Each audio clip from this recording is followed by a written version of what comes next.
좋아요, 구독. 우리 시장에서 지금 상한가 종목을 좀 파헤쳐 보도록 하겠습니다. 지금 유튜브 실시간 채팅창에도 권창일 님께서 좀 얘기를 해주셨고 앞서서 대표님께서도 언급을 해주셨어요. 코오롱 모빌리티 그룹이 지금 상한가에 올라가 있습니다. 실적 덕분에 지금 이렇게까지 올라가 있는 걸로 알고 있는데 앞으로 좀 실적을 더 기대해 볼 만한 종목들도 있을 것 같아요. 네. 일단 그 현재 시장에서 뭐 AI 키워드로 인해서 반도체 섹터, 그다음에 AI 관련된 뭐 팝업 스토어 뭐 이런 것들 종목들이 줄을 이뤘지 않습니까? 네. 섹터에 수급 쏠림이 있었는데 이게 이제 실적 시즌을 맞이해서 이렇게 실적 관련주들이 시장에서 부각을 받고 시세가 나오기 시작하면 그런 종목들을 또 찾는 게 하나의 트렌드로 자리를 잡게 될 겁니다. 그렇다면 현재 우리가 생각할 때 시장에서 실적이 좋았지만 네. 어떤 시장의 하락이라든지 이유로 인해서 주가가 상승하지 못했거나 주가가 조정을 많이 받았던 그런 기업들이 재부각을 받을 가능성이 굉장히 높다라고 봐야 될 것 같고요. 건설 기계 같은 경우 이제 미국에서 캐터필러 같은 경우는 신고가 갱신을 하고 있는 상황인데 네. 국내 기업들 같은 경우는 피크아웃 논란이 생기면서 여름부터 많이 빠져서 지금 바닥을 만들어 놓은 그런 네. 상황이거든요.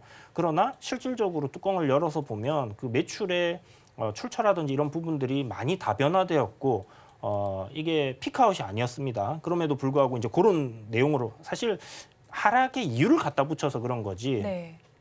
돈이 없는 시장이지 않습니까? 뭐 K 증시 같은 경우는 그러다 보니까 항상 수급이 쏠리다 보니까 수급이 쏠리면 소외되는 곳은 조정이 나오고 한 그런 상황들이 이어지다 보니까 그런 거라 보시면 될 것 같고 그래서 건설기계 쪽 네. 뭐 저 PBR의 실적 좋고 성장이 좀 이루어지고 있는 부분이고요. 그다음에 자동차 섹터 같은 네. 경우 오늘 기아가 신고가를 갱신을 하면서 시세를 줬거든요.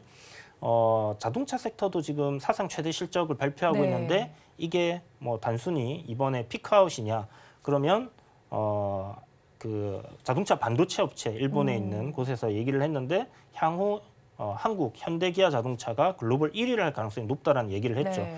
결국은 자동차 부품 회사들 단에 어떤 현대기아 자동차에 1차 벤더로 납품을 하는 그런 기업들 같은 경우는 실적이 당연히 현대기아 차가 좋아진 것만큼 좋아질 수밖에 없어요. 그렇다면 그런 기업들 같은 경우 지금 주가가 많이 조정을 받고 바닥에서 차근차근 이렇게 상승하는 흐름에 놓여 있었고 시장의 중심에는 놓여 있지 않다 보니까 시세는 크게 나오지 않았습니다. 그렇다면 이번 실적 시즌에 그런 종목들이 조금 부각을 받는 흐름으로 간다 했을 때 우리가 좀 눈여겨볼 필요가 있지 않겠나 이런 생각을 할 수 있을 것 같습니다.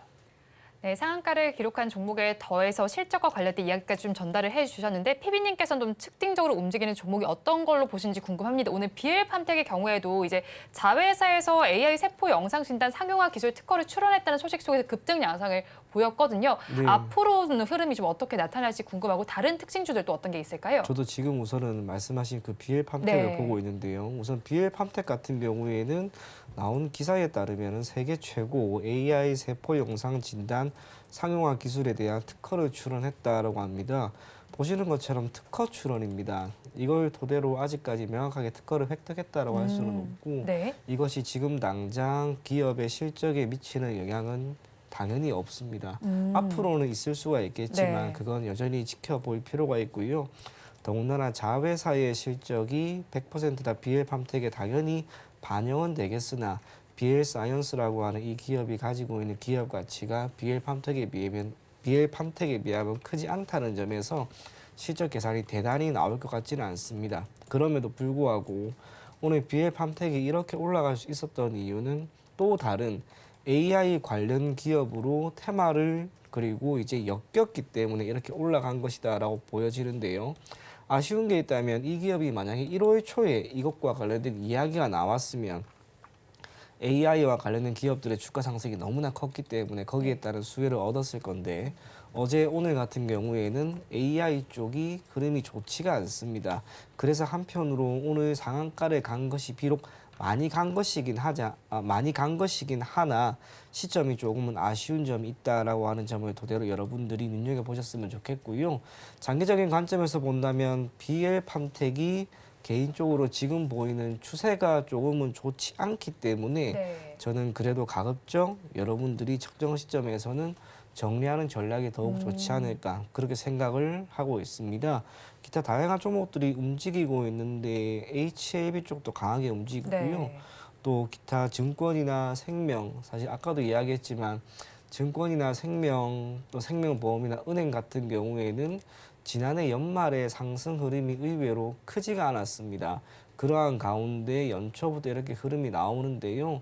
또 하나 우리가 지금 주식시장이 그리 나쁘지 않다라고 하는 측면에서 비록 오늘은 흔들리지만 네. 그래도 전반적으로 증권 이 주식시장에 참여하려고 하는 분들이 제 주위만 보더라도 조금 더 많아지고 있는 그런 모습입니다. 그렇다면 우리가 증권주도 한 번 정도 눈여겨볼 수 있을 만한 시점이 되지 않았을까 그렇게 생각을 하기 때문에 여러분들이 시장에 있는 또 움직이는 종목들 다양하게 한번 살펴볼 것을 권해드리겠습니다. 네, 시장에서 움직이는 종목들을 다양하게 살펴볼 것을 권해드린다라고 정리를 해주셨고요. 또 오늘 시장에서는 지금 섹터별로 흐름을 봤을 때 앞서서 짚어주셨지만 원격 진료와 관련된 섹터에서도 강세 흐름이 좀 나타나고 있습니다. 윤석열 대통령이 비대면 진료 법 개정 서비스 확대를 좀 추진한다는 소식이 전해져 왔죠. 그 안에서도 이제 비트컴퓨터의 상승률이 눈에 띄는데 23%대로 상승을 하고 있습니다. 앞으로 상승 여력 더해 갈 수 있을까요? 일단 오늘은 여기서 더 갈 수 있을지는 약간 의문이긴 해요. 마감이 다가오고 있으니까요. 시간이 네. 이제 얼마 안 네. 남았기 때문에 한 13분 남았는데 보통 이제 상한가 마감하는 종목들 같은 경우는 3시 전에 좀 네. 들어가는 경향들이 있고 네. 물론 뭐 이렇게 하다가 동시효과에 상한가 들어간다든지 시간 네. 내에서 시세가 더 나는 경우들도 있긴 한데요.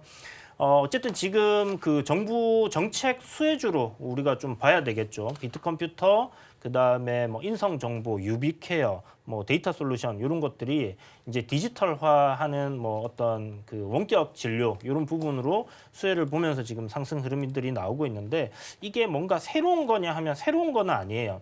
그동안 정부에서 이제 추진하겠다라는 얘기를 계속 해왔던 부분이긴 한데 그동안 이제 뭐 다양한 언론에 이렇게 막혀 있다가 다시 한번 이제 정책을 이렇게 진행하겠다라는 이슈로 올라왔거든요. 네. 이게 지금 하겠다라는 거지 이제 시작한다라는 게 아니잖아요. 네. 항상 이제 정책주들 같은 경우는 잘 봐야 되는 부분이 결국 일정이 이제 발표하는 시점이 나올 거예요. 이제는 우리가 이렇게 진행을 하겠습니다 하고 법이 실질적으로 개정이 되고 공표가 되는 시점. 네. 그 시점까지는 일정주로서의 시세 흐름들이 좀 이어질 수 있거든요. 네. 그래서 지금 현재 뭐 비트컴퓨터도 그렇고 인성정보도 그렇고 바닥권에서 거래 대금이 좀 터지면서 장대 양봉의 전고점 저항 자리들을 돌파하는 네. 그런 그림이기 때문에 이 시세는 저는 뭐 내일은 뭐 조정이 나올지 어떨지 네. 모르겠지만 당분간 이어질 가능성은 높지 않겠나 이렇게 좀 생각을 하고 있고요. 뭐 총선 때까지 네, 총선 때까지. 네, 총선 때까지 좀 네. 더 이어질 가능성은 높겠다 이런 생각이 들고 사실 생각해 보면 네. 저희 이제 뭐 디지털화 많이 되었잖아요. 네. 많이 되었지만 우리 일상 속의 어떤 그 뭐 부분들을 살펴보면 여전히 아직 디지털화 되어 있지 않은 것들이 상당히 많고 현재 그런 것들이 많이 바뀌어가고 네. 있거든요. 그런 부분에서 투자의 아이디어를 한번 찾아보는 것도 괜찮은 방법이지 않겠나 이런 생각이 들었습니다. 그럼 실제로 이렇게 정책이 시행이 된다면 추가로 더 상승할 여력도 있을까요? 아니면 그때가 매도 시점일까요? 저는 일단 네. 세론으로 그때는 봐야 될 아, 거라고 네. 생각하는데 이후에 이제 정책 실행 이후에 기업의 이제 매출이라든지 실적이라든지 이런 것들이 이제 따라 올라오는 흐름들을 보고 네. 주가는 뭐 조정받았다가 어떤 그 교차점이 있겠죠. 네. 그런 부분에서 다시 저점을 잡고 올리는 그런 그림이 되지 않겠나 생각하고요. 일단 보통 이런 정책주 이런 거는 미래에 어떤 이 기업이 수혜를 받을 거야. 네. 그런 테마적인 요소들이 좀 강하다 보니까 실질적으로 실행하는 시점이 왔을 때는 세론으로 당일 시세가 나올 때는 매도 관점으로 좀 보는 게 좋다. 이렇게 말씀드리겠습니다. 네, 정책하니까 앞서서 또 디지털 이야기도 해주셨잖아요. 그런데 이제 윤석열 대통령의 경우에는 모든 행정 서류 디지털화하겠다는 의지도 보였습니다. 관련주도 오늘 움직임이 나타난 걸로 알고 있는데 네. 이 종목들에 대해서도 비슷한 시각으로 바라봐야 되는 건가요? 저는 그렇게 봐야 되지 않나 네. 싶고요. 실질적으로 이제 작년, 재작년까지만 해도 우리 마트에 가면 가격표가 전부 다 바코드로 찍혀서 그거 네. 손으로 이렇게 일일이 아크릴판에다가 끼우고 다니시던 분들이 계셨거든요. 네. 그런데 지금 현재 디지털화 되었고 정부 서류 같은 것도 이제 뭐 우리 주민등록증 떼거나 뭐 이런 것들을 할 때 보면 최근에는 그래도 많이 발전을 했죠. 네. 뭐 이렇게 스마트폰에서 바로 발급받아서 이렇게 보여줄 수도 있는 그런 부분을 바뀌었는데 계속해서 이런 부분들은 저는 저희 나라 이제 우리나라 같은 경우는 네. 이런 부분들 앞서가는 디지털 IT 강국이니까 네. 그런 부분에서 앞서가는 게 어떻게 보면 경쟁력을 키울 수 있는 그런 부분이고 다른 나라 뭐 일본 같은 경우는 아직도 팩스 보내고 그러고 있지 않습니까? 그럼 이제 우리나라의 어떤 행정적인 이런 부분들을 기업들이 처리를 하면서 거기에 쌓인 어떤 그런 레퍼런스를 해외에서 수주하는데 이렇게 활용할 수 있는 부분들이 분명 생길 거라고 생각이 들고요.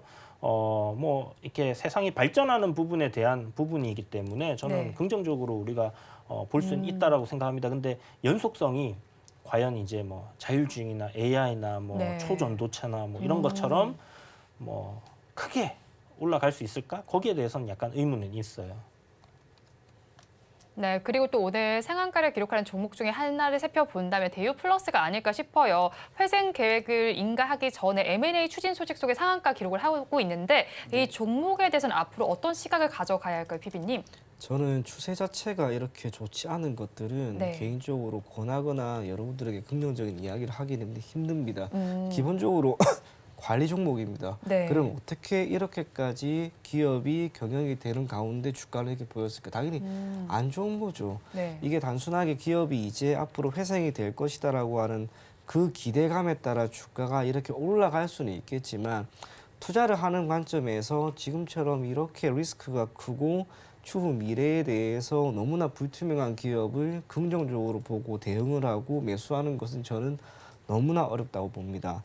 관리 종목은 관리 종목인 이유가 있습니다. 설령 이슈에 따라 매각 절차가 잘 이루어진다 할지언정 이후로 다가올 실적이라고 하는 것은 당장 나아지지 않을 겁니다. 실적 이전에 재무가 있습니다. 기업이 가지고 있는 자산과 부채와 자본과 그 속에 있는 현금성 많은 것들이 우선 있어야 되는데 지금 그게 없는 그런 기업이 되어버린 거예요. 네. 그렇다면 추후에 실적이 조금씩 나아진다고 한들 기본적으로 재무적인 부분에 있어서의 이 어려움을 이겨낼 수가 없을 거라고 봅니다. 그래서 여러분들이 지금 이 종목이 이슈가 붙었다. 그것만으로 섣불리 매수하는 것은 정말 네. 자제를 좀 하셨으면 좋겠고요.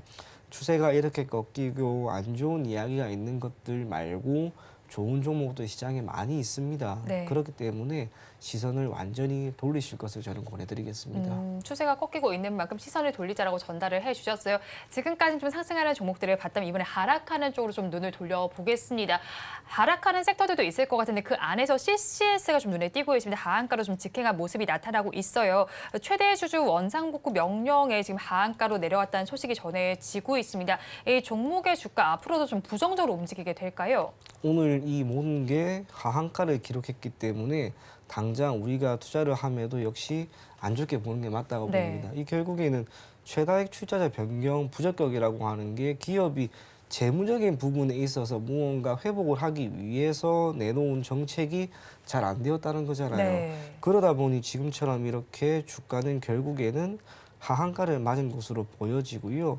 기존의 동사 같은 경우 최대 주주 변경을 수반하는 주식 양수도 계약 체결 그 모든 것들이 이루어지고 다 한 것으로 보여지는데 여기에 대해서 이제 과학기술정보통신부가 이 부분에 대해서 원상복구 명령을 내린 것이다라고 보여집니다. 지금과 같은 이슈가 우리 증시에 잘 있는 건 아닌 것 같습니다. 저도 거의 처음 보는 것 같은데요. 주가가 지금 모든 걸 결국에는 반영해 주는 게 아닌가라고 생각을 합니다. 지난 9월부터 11월까지 이렇게 올라갔던 것을 이제 다시 반납하는 그런 네. 구간에 놓여 있는 것으로 생각을 하기 때문에 보유하고 계신 분들은 조금이라도 이런 시점에 정리를 하는 것이 맞다라고 생각을 하고 혹시나 그러신 분들이 많이 있습니다. 이렇게까지 주가가 밀렸으니까 리바운딩 그걸 보고 단기적으로 들어가 보자. 물론 그것이 맞을 수도 있습니다만 그 타이밍이 제대로 이루어지지 않는다면 오늘처럼 주가는 더 크게 하락할 거라고 봅니다. 상당 부분 위험이 내재되어 있기 때문에 이 또한 여러분들이 조금은 피할 것을 권해드리겠습니다. 네, 일단은 피해 보자로 정리를 해주셨고 대표님께서는 하락하는 섹터 어디로 좀 바라보셨을까요?